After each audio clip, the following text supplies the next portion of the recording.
Ukuze nombukele ekhaya eziqiseleka kahle, ngifuna ukuyiqala la khona umuntu wesifazane ekhula kanjalo nezigaba umuntu wesifazane adlula kuzona ukuze afike esigabeni sokuthiwa lapho kuthiwa khona useyintombi.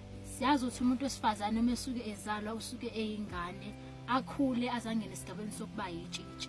Ukuze-ke sihambisane, umuntu osuke yitshitshi simbona ngani? Uma ingane isiqala-ke iqala esigabeni sokungena ukuthi iba yitshitshi, siyabona lapho khona kusuke ingane sivela amabele, kuthiwani iyahlosa noma iqhumisa amabele. Lawo mabele lawa kubizwa kuthiwa amabele, kubizwa kuthiwa izilinga.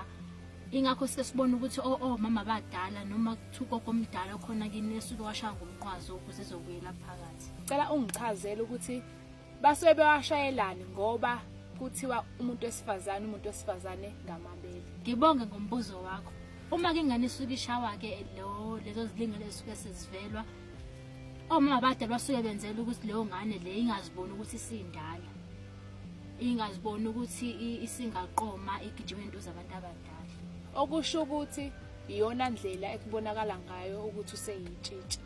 Ezinye impawu-ke omama babone ngazo ukuthi uma ingane isiya enzukwini zayo, ila kubonakala khona ukuthi isisu isingene esigabeni sokutshitshi.